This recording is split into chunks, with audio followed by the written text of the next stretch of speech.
Hello ladies and gents, I am Tiffin, and welcome back to From the Depths, Ashes of the Empire Community Edition. So this is going to be, might actually be the last episode, or at least one of the last couple of episodes. I'll probably extend it a little bit longer, just because I want to see this combat force go into combat a couple of times. I'm going to be sending it against the HQ, and also might send it against a couple of other tiles.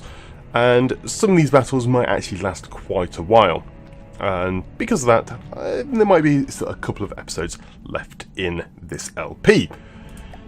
So let us speed on time, because we're going to have a battle start with the Manticore force over here. And so let us get ready for this battle here then. So it looks like the enemy are basically pointing away from us. Oh yes, this was the battle which we had to abandon, wasn't it, in the last episode? Yes, so there's quite a lot of already damaged enemies. It's a bit of a problem, but we do have quite a significant force here. And so hopefully everything being angled up and fighting in the same direction will be able to do a good amount of damage against them.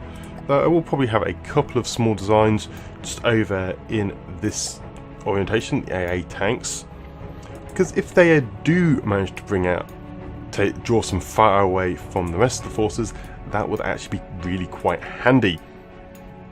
And then the alienoid thing, which was doing really well. Right, let's actually spawn in this thing, because this thing which has been doing well, and let's begin the battle.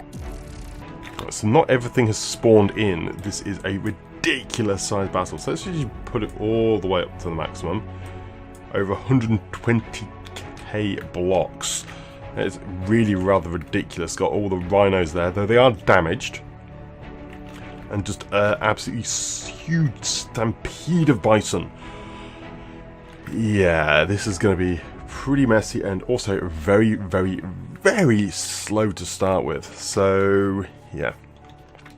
I do believe the battles in Quest for Nita will actually not be anywhere near as laggy, just because we won't have anywhere near as many of our forces, though actually the enemy will have this sort of force due to the way I've set it up. Yeah. Okay, well, let us see how it goes. Straight away, not that many Onyx Watch go flying, which it's quite surprising really.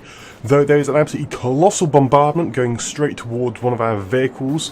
And yes, the internals have detonated there on the poor heavy tank. Though an even huger bombardment is launched towards the alienoid. It's absolutely terrifying bombardment. I think that's from all the bison. And one does strike, two strike, and multiple strike, detonating and venting the turret. And it appears the wheels have been taken out, and I think it's dead. You can stop launching cram at it now. Good grief. Yeah, despite in the last episode, it was pretty much immune to cram. Well, the last battle it was in anyway.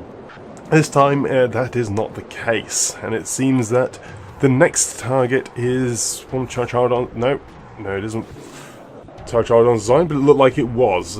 I'm so used to Char-Chardon's designs getting so heavily beat up. This nice little array of tanks are taking a real beating, though unfortunately the huge bombardment of cram shells is actually annihilating them in quite a speedy fashion. Yeah, our block count is severely diminished at the moment, but it seems that we are still holding relatively strong. There we go. Load of bombardment going against that tank. It does have a nice angled shield, which does reflect shells nicely, but it reflects them down. Good on ships, but on tanks, not so useful as it just drops them straight in front of it, causing them to still detonate, harming the vehicle. Yeah, they're looking around, scouting. A good number of our tanks have without turrets, so although we have suffered few casualties at this moment, the number of turretless tanks is increasing. So I decided to actually capture some of these things because, well, this battle is taking a very long time. And, as is the case against the Onyx Watch, it's fairly quick to do so. So see, they're mostly quite damaged at the moment, so there isn't too much to go on. But aside, let's just finish this up by capturing as much as I can. And so I've taken a few tanks before this cut, and now it's just taking out the last few remaining. And yes, what few tanks we have, what armament is able to take out the remaining few, along with me capturing them. Right, that battle went about as well as I expected. I did having to capture a load of stuff because, well, it was taking absolutely ages, and, well, one bot is good. The only Lord, though, did die, mainly because it took a hit of absolutely everything, which was kind of awesome, but unfortunately it is going to be removed, along with a couple of other designs, like the heavies, the armoured houses. Which does mean this force is now considerably weakened, but that is okay because, well, I'm pretty much at the end of the campaign. The only thing left we have is these two bases left over. Right then, the Lightning Hoods decided that I am a good target to go for, but obviously not. Let's just see how quickly they die. But also ridiculously fast. I don't think I'm even going to bother showing it. Well, you'll know. I won't be showing it. Anyway, let's just continue. Right. At last, this force has got him within combat range of the enemy. Though there was another attack force which did come out, which we're now going to intercept. So let's just move everything in a good position. We have the giant demo gear, which is going to be glorious. A bit annoying that the Shadow Mark III is actually going to spawn at ground level, and I can't actually raise how high it goes. Still, let us begin the battle, and let's find out what it's like. Okay, that's weird. We actually outnumber the Onyx Watch in block count. Excellent. A very odd state of affairs to actually outnumber the Onyx Watch. So start off on the BFG here and seeing where it fires, but unfortunately the flare from those shells is so great that you can't actually tell what's going on, and I'd quite like to see the damage dealt, and a few shells bounce and just tear off the rear end of the Bison there, though one does bounce off and it is less effective. There's a load of weak anti-air fire firing against the Onyx Watch, but that's what happens when you spawn in absolutely everything from the design and don't really plan so much ahead. But we do have the nice spinning wheel of doom coming in, and hopefully that's going to get a nice strike. Yep, there we go. It's taking a little bit, but generally doing more damage to our own vehicle. And yeah, but still, nice bit of damage has been dealt there. That's by the spinning wheel of doom, and it moves towards our own vehicles and gets repaired. Though its target is launched some ridiculous distance by a grav ram. That is quite an insane grav ram. And so I'd actually try to take control of it myself so that I can determine which target to, well, fling into the stratosphere. Because, well, having targets which are about to get rammed to death be flung away is quite irritating. So lining up and then look at that, absolutely flinging it really, really far, though not much damage dealt in that case, due to it mainly landing on the wheels. Most of the wheels have now been damaged, so lining up for another shot, which does miss.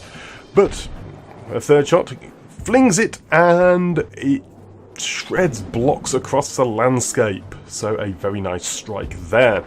And the spinning wheel, yeah, it looks like it has run into a few of our friendlies en route, but they are not dead. So, victory, I guess? The grav rams are amazing. Just losing half the tank in the flinging there. Well, the battle turned out rather easily, I must say. Have a wonderful ramming attack did a stupid amount of damage, but other than that it was doing alright. What's the deployment screen? There we go. Victory conditions. So Treadstone and the Tetrode both need to be destroyed. Right, let's send this in to take on the Treadstone. Can I actually click on both? There we go. Well, actually, no, first I will save in case there's any sort of crashing or something. Just because that is really annoying if that does occur. There we go. The double battle has begun. We are actually going to take on the Treadstone. So the Treadstone is over there. We've got all our bombards here. And the wonderful demo gear nearby, away from the rest of our forces. Right then, let's begin. A couple of enemies do go bouncing, flying up, and it looks like one is already annihilated. It appears that a lot of our forces are already firing at the Treadstone, I suppose because it is a very large target and has a lot of guns, so the default target prioritization will probably be focusing on it quite heavily, since the altitude is not a thing against the Onyx Watch, though distance should be. Still, the bombardment is coming in towards our vehicles, and a nice strong hit there, smashing into a couple of designs, though it appears that some actually ran out, so maybe they are time shells and the shells were just too far away. Now, this is something which can happen with the default settings on the time fuses. If using them, it's always a good idea to set the fuse to the maximum, so the can be reduced rather than, I think it's like 10 seconds, which will limit the range to, well, about 2 kilometers at absolute max, but generally about 1.5. Our spinning Wheel of Doom is currently trying to kill a structure, so not being very effective at it. But it is still slowly eating away at the structure there, and is going to eventually do very nasty things. The Treadstone has taken a very nasty amount of damage, and is, well, every now and then shell hits and flings blocks in a huge radius, but it is also doing similar in turn, as seen by the demo gear there, taking a very nasty hit. And again, the grav ram gets in the way and prevents the wheel from hitting it, though it took 2 shots and it flings the Treadstone through one of our own vehicles. I don't even know what the vehicle was. It didn't even last long enough for it to survive for me to ID it.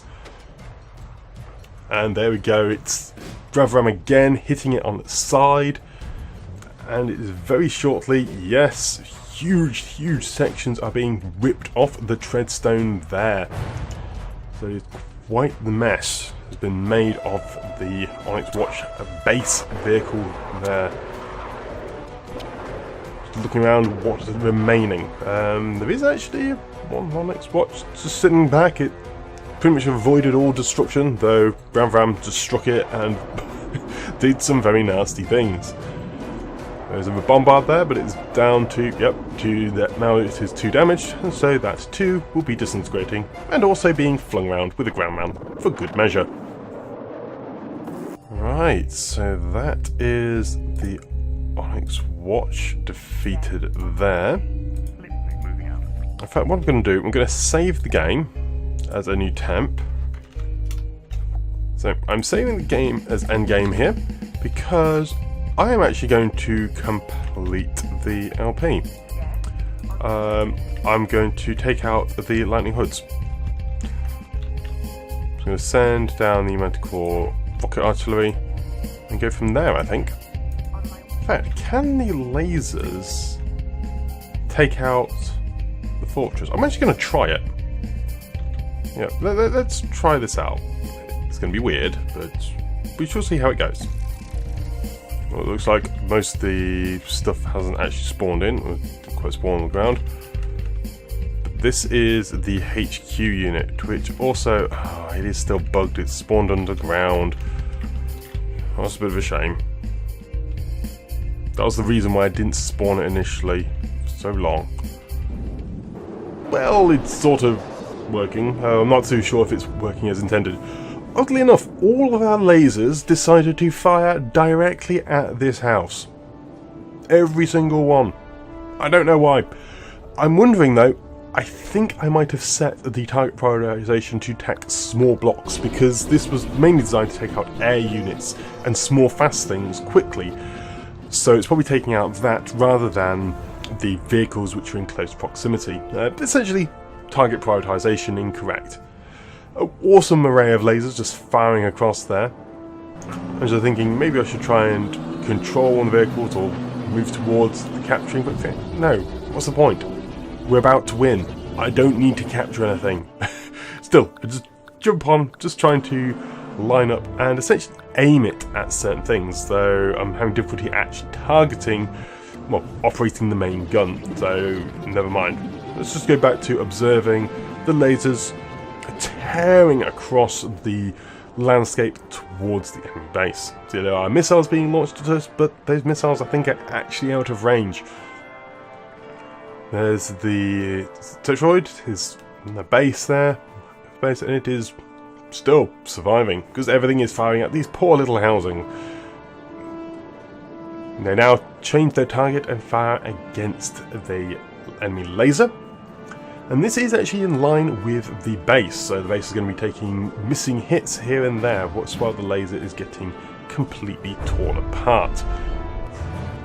You see, yes, the lasers are actually firing through it and hitting them quite regularly, which is quite interesting, really. It's taken a decent amount of damage already. It actually just warped straight into the laser fire there. So, yeah. I'm not actually... Oh, actually, the green lasers. Elements are aiming at it. They've been set up with a better target prioritization than I did. And they are actually doing really nasty things. So it might only be a 1Q laser, but that 1Q is firing through and doing a huge amount of damage and just completely killing it. Victory! There we go. And the victory is obtained. Metal screeched and moaned as the flames burned and warped as the last megatank of this war. Black caustic smoke bellowed from the burning fuel reserves and ashes drifted through the air. A thunderous explosion ripped through the tank as the fire seeped into the ammo storage. The reverberations could be felt for kilometers as the megatank blew apart into jagged shards of scrap, flung to every corner of the battlefield. Nothing remained but a charred hole in the ground. Apart from with lasers, and it just kind of melted because the Tetroid is kind of bugged at the moment, but there we go. Throughout Nita, another reverberation could be felt, this one less tangible. Your story has spread throughout nations. The old empires have fallen. The old empires are ashes. Now there is a new leader, one who is feared by some bringer of destruction, the killer of free trade and technology development. To others, you are the saviour who put down the corrupt religion, the liberator who cut out the chains of controlled government. This is your time, your world, and what you will do with it. What kind of leader will you be? Well, the leader which I am going to be is the one who will take the fight onto the quest for Nita proper.